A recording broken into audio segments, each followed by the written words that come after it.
ನಮಸ್ಕಾರ. ಇದೀಗ ನೀವು ನೋಡ್ತಿದ್ದೀರಾ ಉಪೇ ನ್ಯೂಸ್. ನಾನು ನಿಮ್ಮ ಪ್ರಿಯಾ. ಇನ್ನು ಬೀದರ್ ನಗರದ ಮಯೂರ ಬರಿಶಾಯಿ ಹೋಟೆಲ್ನಲ್ಲಿ ವಿವಿಧ ದಲಿತ ಸಂಘಟನೆಗಳ ಒಕ್ಕೂಟ ವತಿಯಿಂದ ಪೂರ್ವಭಾವಿ ಸಭೆ ಕರೆಯಲಾಗಿತ್ತು. ಇನ್ನು ಈ ಸಭೆಯಲ್ಲಿ ಸರ್ವಾನುಮತದಿಂದ ಆಚರಣಾ ಸಮಿತಿಯ ಪದಾಧಿಕಾರಿಗಳನ್ನು ಆಯ್ಕೆ ಮಾಡಲಾಯಿತು.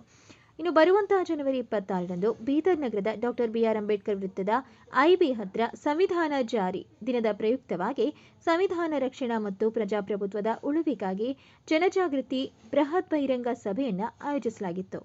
ಇನ್ನು ಈ ಬಗ್ಗೆ ಡಿಸೆಂಬರ್ 18ರಂದು ನಗರಸಭೆ ಆಯುಕ್ತರಿಗೆ ಕಾರ್ಯಕ್ರಮಕ್ಕೆ ಸ್ಥಳಾವಕಾಶ ಪರವಾನಗಿ ಕೋರಿ ಒಕ್ಕೂಟದ ವತಿಯಿಂದ ಮನವಿ ಪತ್ರವನ್ನು ಕೂಡ ಸಲ್ಲಿಸಲಾಯಿತು. ಇನ್ನು ಈ ಕಾರ್ಯಕ್ರಮಕ್ಕೆ ಸಚಿವರುಗಳು, ಜಿಲ್ಲಾ ಉಸ್ತುವಾರಿ ಸಚಿವರು, ವಿಧಾನ ಪರಿಷತ್ ಸದಸ್ಯರು, ಜನಪ್ರತಿನಿಧಿಗಳು, ವಿಶೇಷ ಭಾಷಣಕಾರರು, ಚಿಂತಕರು, ಸಮಾಜದ ಗಣ್ಯ ವ್ಯಕ್ತಿಗಳಿಗೆ ಈ ಕಾರ್ಯಕ್ರಮದಲ್ಲಿ ಮುಖ್ಯ ಅತಿಥಿಗಳಾಗಿ ಆಹ್ವಾನಿಸಲಾಗುವುದು.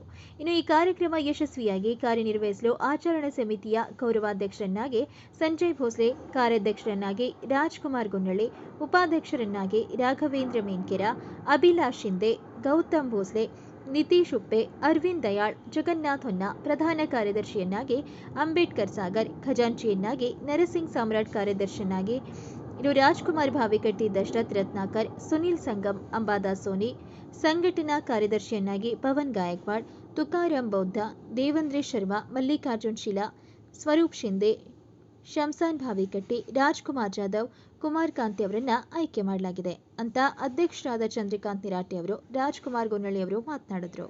ಇವತ್ತಿನ ದಿನ ಈ ಪತ್ರಿಕಾಗೋಷ್ಠಿ ಮಾಡುವ ಉದ್ದೇಶ ಏನಪ್ಪ ಅಂದರೆ, ಪ್ರತಿ ವರ್ಷದಂತೆ ಈ ವರ್ಷವೂ ಕೂಡ ಡಾಕ್ಟರ್ BR ಅಂಬೇಡ್ಕರ್ ಅವರ ವೃತ್ತದ ಹತ್ತಿರ ಐಬಿ ಬದಿ ರಸ್ತೆ ಏನಿದೆ ಅಲ್ಲಿ ಡಾಕ್ಟರ್ ಬಾಬಾ ಸಾಹೇಬ್ ಅಂಬೇಡ್ಕರ್ ಅವರು ರಚಿಸಿದಂಥ ಸಂವಿಧಾನ ಜಾರಿಗೆ ಬಂದ ದಿನದ ಪ್ರಯುಕ್ತವಾಗಿ ಸಂವಿಧಾನದ ಮೌಲ್ಯಗಳ ರಕ್ಷಣೆ ಹಾಗೂ ಪ್ರಜಾಪ್ರಭುತ್ವ ಉಳಿವಿಗಾಗಿ ಬೃಹತ್ ಸಮಾವೇಶವನ್ನು ವಿವಿಧ ದಲಿತ ಸಂಘಟನೆಗಳ ಒಕ್ಕೂಟ ವತಿಯಿಂದ ಆಯೋಜಿಸಲಾಗಿದೆ. ಈ ಬಗ್ಗೆ ನಗರ ಸಭೆಯ ಆಯುಕ್ತರಿಗೆ ಮನವಿ ಕೋರಿ ಸ್ಥಳಕ್ಕೆ ಅವಕಾಶ ಮಾಡಿಕೊಡಬೇಕು, ನಮಗೆ ಕಾರ್ಯಕ್ರಮ ನಡೆಸಲಿಕ್ಕೆ ಪರವಾನಗಿ ಕೊಡಬೇಕಂತ ಹೇಳಿ ದಿನಾಂಕ 18/12/2023ರಂದು ಮನವಿ ಪತ್ರವನ್ನು ವಿವಿಧ ದಲಿತ ಸಂಘಟನೆಗಳ ವತಿಯಿಂದ ಸಲ್ಲಿಸಲಾಗಿದ್ದು, ಇಂದು ಸಭೆ ಕರೆದು ಈ ಕಾರ್ಯಕ್ರಮ ಆಚರಣೆಗೆ ಒಳ್ಳೆಯ ರೀತಿಯಿಂದ ಯಶಸ್ವಿಯಾಗಿ ನಿರ್ವಹಿಸಲು ಒಂದು ಆಚರಣಾ ಸಮಿತಿಯನ್ನು ನಿರ್ಮಾಣ ಮಾಡಬೇಕಂತ ಹೇಳಿ ಈ ಸಭೆಯನ್ನು ಸೇರಿಸಲಾಗಿದ್ದೆ. ಇವತ್ತು ಅದರ ಪ್ರಯುಕ್ತ ಸಮಿತಿಗೆ ಕೆಲವು ಪದಾಧಿಕಾರಿಗಳನ್ನು ನೇಮಕ ಮಾಡಲಾಗಿದೆ. ನನ್ನನ್ನು ಅಂದರೆ ಚಂದ್ರಕಾಂತ್ ನಿರಾಟೆ ನನ್ನನ್ನು ಸಮಿತಿಯ ಅಧ್ಯಕ್ಷರನ್ನಾಗಿ ಸರ್ವಾನುಮತದಿಂದ ಆಯ್ಕೆ ಮಾಡಿದ್ದಾರೆ. ಅವರಿಗೆ ಎಲ್ಲ ಸದಸ್ಯರಿಗೆ, ಸಮಿತಿ ಸದಸ್ಯರಿಗೆ ನನ್ನ ಹೃತ್ಪೂರ್ವಕ ಅಭಿನಂದನೆಗಳು, ವಂದನೆಗಳನ್ನು ಸಲ್ಲಿಸ್ತೇನೆ. ಅದೇ ರೀತಿ ಕಾರ್ಯಾಧ್ಯಕ್ಷರಾಗಿ ರಾಜ್ಕುಮಾರ್ ಗುನ್ನಳ್ಳಿ ಅವರನ್ನು ಸರ್ವಾನುಮತದಿಂದ ಆಯ್ಕೆ ಮಾಡಲಾಗಿದೆ. ಅದೇ ರೀತಿ ಗೌರವ ಅಧ್ಯಕ್ಷರನ್ನಾಗಿ ಶ್ರೀ ಸಂಜಯ್ ಭೋಸ್ಲೆ ಅವರನ್ನು ಆಯ್ಕೆ ಮಾಡಲಾಗಿದೆ. ಉಳಿದ ಎಲ್ಲ ಪದಾಧಿಕಾರಿಗಳು, ಉಪಾಧ್ಯಕ್ಷರು ಹಾಗೂ ಸಂಘಟನೆಯ ಕಾರ್ಯದರ್ಶಿಗಳನ್ನಾಗಿ ಸಮಿತಿಗೆ ನೇಮಕ ಮಾಡಿಕೊಳ್ಳಲಾಗಿದ್ದು, ಈ ಕಾರ್ಯಕ್ರಮದಲ್ಲಿ, ಈ ಬೃಹತ್ ಸಮಾವೇಶದಲ್ಲಿ ಜಿಲ್ಲೆಯ ಉಸ್ತುವಾರಿ ಸಚಿವರು ಹಾಗೂ ಪರಿಸರ ಮತ್ತು ಅರಣ್ಯ ಸಚಿವರಾದಂಥ ಸನ್ಮಾನ್ಯ ಶ್ರೀ ಈಶ್ವರ್ ಖಂಡ್ರೆ ಸಾಹೇಬರಿಗೆ ಆಹ್ವಾನ ಮಾಡಬೇಕಂತೇಳಿ ಸಮಿತಿ ಸಭೆಯಲ್ಲಿ ಸರ್ವಾನುಮತದಿಂದ ನಿರ್ಣಯ ಕೊಳ್ಳಲಾಗಿದೆ. ಅದೇ ರೀತಿ ಹುಮ್ನಾಬಾದ್ ಶಾಸಕರು, ಮಾಜಿ ಸಚಿವರು ಆಗಿರ್ತಕ್ಕಂಥ ರಾಜಶೇಖರ್ ಪಾಟೀಲ್ ಸಾಹೇಬರಿಗೆ, ಅವರಿಗೂ ಕೂಡ ಈ ಕಾರ್ಯಕ್ರಮಕ್ಕೆ ಆಹ್ವಾನ ಮಾಡಬೇಕಂತೇಳಿ ಸರ್ವಾನುಮತದಿಂದ ನಿರ್ಣಯವನ್ನು ಕೈಗೊಳ್ಳಲಾಗಿದೆ. ಅದೇ ರೀತಿ ಸಚಿವರಾದಂತಹ ಪ್ರಿಯಾಂಕ್ ಖರ್ಗೆ ಮತ್ತು SC ಮಹದೇವಪ್ಪ ಸಾಹೇಬರಿಗೆ, ಅವರಿಗೂ ಕೂಡ ಆಹ್ವಾನ ಮಾಡಬೇಕಂತೇಳಿ ಈ ಸಭೆಯಲ್ಲಿ ಸರ್ವಾನುಮತದಿಂದ ನಿರ್ಣಯವನ್ನು ಕೈಗೊಳ್ಳಲಾಗಿದೆ. ಹಾಗೂ ಮುಖ್ಯ ಭಾಷಣಕಾರರಾಗಿ ಒಳ್ಳೆಯ ಒಂದು ವಿದ್ವಾಂಸರನ್ನ ಈ ಕಾರ್ಯಕ್ರಮದಲ್ಲಿ ಆಹ್ವಾನ ಮಾಡಬೇಕಂತೇಳಿ ನಿರ್ಣಯವನ್ನು ಕೈಗೊಳ್ಳಲಾಗಿದೆ. ಅದೇ ರೀತಿ MLC ಅವರು ನಮ್ಮ ಅರವಿಂದ್ ಅರಳಿ ಸಾಹೇಬರು, ಅವರಿಗೂ ಕೂಡ ಈ ಕಾರ್ಯಕ್ರಮಕ್ಕೆ ವೇದಿಕೆಯಲ್ಲಿ ಆಹ್ವಾನ ಮಾಡಬೇಕಂತೇಳಿ ಸರ್ವಾನುಮತದಿಂದ ನಿರ್ಣಯವನ್ನು ಕೈಗೊಳ್ಳಲಾಗಿದೆ. ಉಳಿದಂತೆ ಎಲ್ಲ ಜನ ಪ್ರತಿನಿಧಿಗಳು ಹಾಗೂ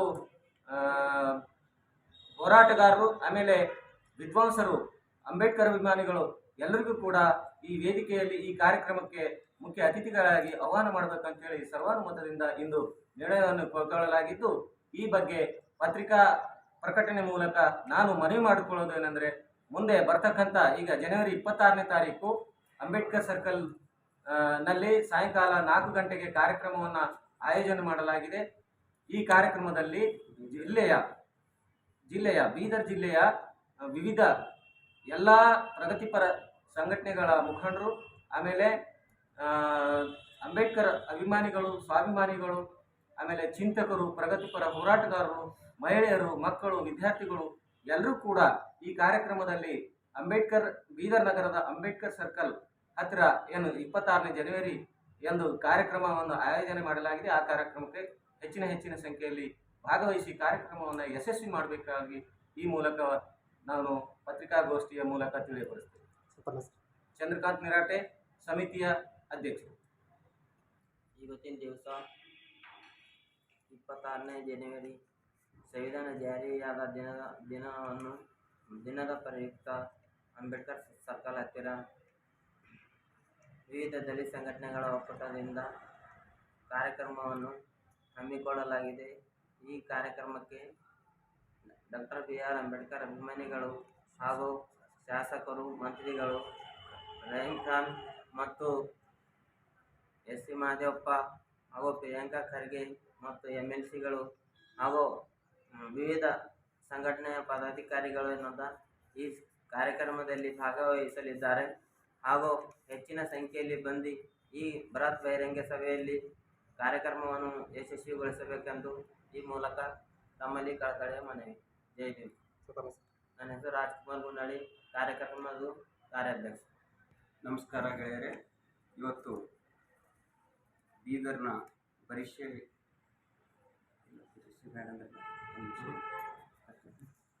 ನಮಸ್ಕಾರ ಗೆಳೆಯರೆ.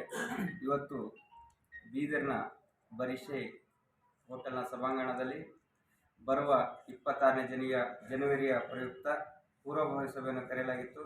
ಈ ಸಭೆಯಲ್ಲಿ ಕಾರ್ಯಕ್ರಮದ ಅಧ್ಯಕ್ಷರು, ಗೌರವಾಧ್ಯಕ್ಷರು, ಕಾರ್ಯದರ್ಶಿಗಳು ಹಾಗೂ ಸದಸ್ಯರುಗಳನ್ನು ಆಯ್ಕೆ ಮಾಡಲಾಗಿದೆ. ಅದಕ್ಕಾಗಿ ಮುಂಬರುವ ದಿನಗಳಲ್ಲಿ ಅಂಬೇಡ್ಕರ್ ಸರ್ಕಲ್ ಹತ್ರ, ಬೀದರ್ನ ಅಂಬೇಡ್ಕರ್ ಸರ್ಕಲ್ ಹತ್ರ ಹೆಚ್ಚಿನ ಸಂಖ್ಯೆಯಲ್ಲಿ ಜಿಲ್ಲೆಯ ಸಮಸ್ತ ನಾಗರಿಕರು ಹಾಗೂ ಉಪಾಸಕರು ಹಾಗೂ ಬುದ್ಧಿವಂತರು ಸಭೆಯಲ್ಲಿ ಭಾಗವಹಿಸಿ ಕಾರ್ಯಕ್ರಮವನ್ನು ಯಶಸ್ವಿಗೊಳಿಸಬೇಕಂತ ಕೇಳಿಕೊಳ್ಳುತ್ತೇನೆ. ನಾನು ನರಸಿಂಹ ಸಾಮ್ರಾಟ್, ಭೀಮ್ ಟೈಗರ್ ಸೇನಾ ಜಿಲ್ಲಾಧ್ಯಕ್ಷ, ಬೀದರ್. ಎಲ್ರಿಗೂ ಜೈ ಭೀಮ್.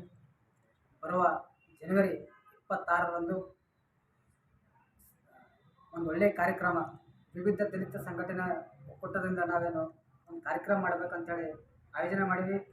ತಾವು ಬೀದರ್ ಜಿಲ್ಲೆಯಲ್ಲಿರ್ತಕ್ಕಂಥ ಸಭಿಕರಲ್ಲಿ ವಿನಂತಿ, ವಿದ್ಯಾರ್ಥಿಗಳು, ವಿಶೇಷವಾಗಿ ವಿದ್ಯಾರ್ಥಿಗಳು ಹಾಗೂ ದಲಿತ ಪರ ಚಿಂತಕರು, ಅಂಬೇಡ್ಕರ್ ಅನುಯಾಯಿಗಳು ಈ ಕಾರ್ಯಕ್ರಮಕ್ಕೆ ಬಂದು ಪಾಲ್ಗೊಂಡು ಯಶಸ್ವಿಗೊಳಿಸಬೇಕು. ಯಾಕಂದರೆ ಸಂವಿಧಾನ ಅಪಾಯದಲ್ಲಿದೆ. ಸಂವಿಧಾನದ ಬಗ್ಗೆ ಜಾಗೃತಿ ಮೂಡಿಸೋದೇ ನಮ್ಮ ಉದ್ದೇಶ. ದಲಿತ ಪರ ಸಂಘಟನೆಗಳು ಬರೀ ಧರಣ ಮಾಡೋದು, ಬರೀ ಹೋರಾಟ ಮಾಡೋದು ಜೊತೆಗೆ ನಾವು ಮಾಡ್ತಾ ಬಂದಿದ್ವಿ. ಸಂವಿಧಾನ ಉಳಿದ್ರೆ ದೇಶ ಉಳುತ್ತೆ, ನಾವು ಉಳಿತೀವಿ, ಆಮೇಲೆ ಮುಂದೆ ನಮ್ಮ ಪೀಳಿಗೆನೂ ಉಳಿಯುತ್ತೆ. ಸಂವಿಧಾನ ಬಗ್ಗೆ ಜಾಗೃತಿ ಮೂಡಿಸೋದು ಅತಿ ಅವಶ್ಯಕತೆ ಇದೆ. ಹಾಗಾಗಿ ಸಂವಿಧಾನದ ಬಗ್ಗೆ ಒಳ್ಳೊಳ್ಳೆ ವಿದ್ವಾಂಸರು ಬರ್ತಾ ಇದ್ದಾರೆ, ಅವರು ಸ್ಪೀಚ್ ಮಾಡ್ತಾ ಇದ್ದಾರೆ. ಸಂವಿಧಾನದ ಬಗ್ಗೆ ಜಾಗೃತಿ ಮೂಡಿಸಬೇಕಾಗಿದೆ. ಸಂವಿಧಾನ ನಮಗೆ ಮೂಲ. ಆಯೋಜನೆ ಮಾಡಿದ್ವಿ. ತಾವು ಬೀದರ್ ಜಿಲ್ಲೆಯಲ್ಲಿರ್ತಕ್ಕಂಥ ಸಭಿಕರಲ್ಲಿ ವಿನಂತಿ, ವಿದ್ಯಾರ್ಥಿಗಳು, ವಿಶೇಷವಾಗಿ ವಿದ್ಯಾರ್ಥಿಗಳು ಹಾಗೂ ದಲಿತ ಪರ ಚಿಂತಕರು, ಅಂಬೇಡ್ಕರ್ ಅನುಯಾಯಿಗಳು ಈ ಕಾರ್ಯಕ್ರಮಕ್ಕೆ ಬಂದು ಪಾಲ್ಗೊಂಡು ಯಶಸ್ವಿಗೊಳಿಸಬೇಕು. ಯಾಕಂದರೆ ಸಂವಿಧಾನ ಅಪಾಯದಲ್ಲಿದೆ. ಸಂವಿಧಾನದ ಬಗ್ಗೆ ಜಾಗೃತಿ ಮೂಡಿಸೋದೇ ನಮ್ಮ ಉದ್ದೇಶ. ದಲಿತ ಪರ ಸಂಘಟನೆಗಳು ಬರೀ ಧರಣ ಮಾಡೋದು, ಬರೀ ಹೋರಾಟ ಮಾಡೋದು ಜೊತೆಗೆ ನಾವು ಮಾಡ್ತಾ ಬಂದಿದ್ವಿ. ಸಂವಿಧಾನ ಉಳಿದ್ರೆ ದೇಶ ಉಳುತ್ತೆ, ನಾವು ಉಳಿತೀವಿ, ಆಮೇಲೆ ಮುಂದೆ ನಮ್ಮ ಪೀಳಿಗೆನೂ ಉಳಿಯುತ್ತೆ. ಸಂವಿಧಾನ ಬಗ್ಗೆ ಜಾಗೃತಿ ಮೂಡಿಸೋದು ಅತಿ ಅವಶ್ಯಕತೆ ಇದೆ. ಹಾಗಾಗಿ ಸಂವಿಧಾನದ ಬಗ್ಗೆ ಒಳ್ಳೊಳ್ಳೆ ವಿದ್ವಾಂಸರು ಬರ್ತಾ ಇದ್ದಾರೆ, ಅವರು ಸ್ಪೀಚ್ ಮಾಡ್ತಾ ಇದ್ದಾರೆ. ಸಂವಿಧಾನದ ಬಗ್ಗೆ ಜಾಗೃತಿ ಮೂಡಿಸಬೇಕಾಗಿದೆ. ಸಂವಿಧಾನ ನಮಗೆ ಮೂಲ, ಈ ದೇಶದ ಮೂಲದ ಗ್ರಂಥ ಆಗಬೇಕು. ಮೂಲ ಗ್ರಂಥ ಇದೆ. ಸಂವಿಧಾನದ ಸುಮ್ಮನೆ ಪುಕ್ಕಟೆ ಸಿಕ್ಕಿಲ್ಲ ನಮಗೆ. ಬಾಬಾ ಸಾಹೇಬರು ತನ್ನ ಇಡೀ ಜೀವನವನ್ನೇ ನಮ್ಮ ಸಮಾಜಕ್ಕಾಗಿ ಈ ಸಮಾಜಕ್ಕಾಗಿ ಈ ದೇಶಕ್ಕಾಗಿ ಸಂವಿಧಾನ ಕೊಟ್ಟಿದ್ದಾರೆ. ಆ ಸಂವಿಧಾನ ಪುಕ್ಕಟ ಸಿಕ್ಕಿಲ್ಲ. ಹಾಗಾಗಿ ಸಂವಿಧಾನ ಉಳಿವಿಗಾಗಿ ನೀವು ಎಲ್ಲರೂ ಪಾಲ್ಗೊಂಡು ಆಮೇಲೆ ನಮ್ಮ ಮಧ್ಯದಲ್ಲಿ ಏನೇ ನಮ್ಮದು ಸಹಜ ನಾವು ಒಂದೇ ಕುಟುಂಬದವರು, ಎಲ್ಲರೂ ದಲಿತ ಪರ ಸಂಘಟನೆದವರು. ಆದ್ರೂ ಈ ಕಾರ್ಯಕ್ರಮದಲ್ಲಿ ಬರಬೇಕು, ಬಂದು ಯಶಸ್ವಿಗೊಳಿಸ್ಬೇಕಂತೇಳಿ ನಾನು ವಿನಂತಿ ಮಾಡ್ತೀನಿ. ನನ್ನ ಹೆಸರು ಛಲವಾದಿ ರಾಘವೇಂದ್ರ ಬಿನ್ಕೆರ, ಕರ್ನಾಟಕ ದಲಿತ ಸಂಘರ್ಷ ಸಮಿತಿ ರಾಜ್ಯದ ನೂತನ ಸಂಘಟನಾ ಸಂಚಾಲಕರು. ಜೈ ಹಿಂದ್. ಇವತ್ತಿನ ದಿವಸ ಮೈರಾ ಬರಿಶಾಯಿ ಹೋಟೆಲ್ನಲ್ಲಿ ವಿವಿಧ ದಲಿತ ಸಂಘಟನೆ ವತಿಯಿಂದ ಸಭೆಯನ್ನು ಕರೆಯಲಾಗಿದೆ. ಆ ಈ ಸಭೆಯಲ್ಲಿ ಪದಾಧಿಕಾರಿಗಳನ್ನು ಆಯ್ಕೆ ಮಾಡಿದ್ದೇವೆ. ಅದು ಯಾವ ಕಡೆಯಿಂದ ಸಂವಿಧಾನ ಜಾರಿಯಾಗಿ 75ನೇ ಇದು ಆಗಿದೆ. ಅದರ ಕಡೆಯಿಂದ ಸಂವಿಧಾನ ಉಳಿವಿಗಾಗಿ, ಪ್ರಜಾಪ್ರಭುತ್ವ ರಕ್ಷಣೆಗಾಗಿ ಕಾರ್ಯಕ್ರಮವನ್ನು ಅಂಬೇಡ್ಕರ್ ವರ್ತದ ಹತ್ತಿರ ಬಹಿರಂಗ ಸಭೆಯನ್ನು ಹಮ್ಮಿಕೊಳ್ಳಲಾಗಿದೆ. ಆ ಕಾರ್ಯಕ್ರಮಕ್ಕೆ ಮಾನ್ಯ ಉಸ್ತುವಾರಿ ಮಂತ್ರಿಗಳು ಹಾಗೂ ಪ್ರಗತಿ ಪರ ಚಿಂತಕರು ಅವರೆಲ್ಲ ಭಾಗವಹಿಸುತ್ತಿದ್ದಾರೆ.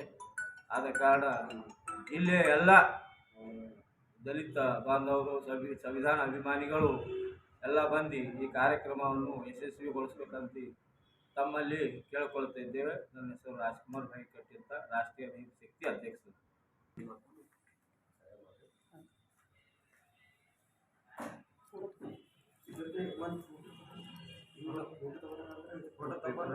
ನಮ್ದು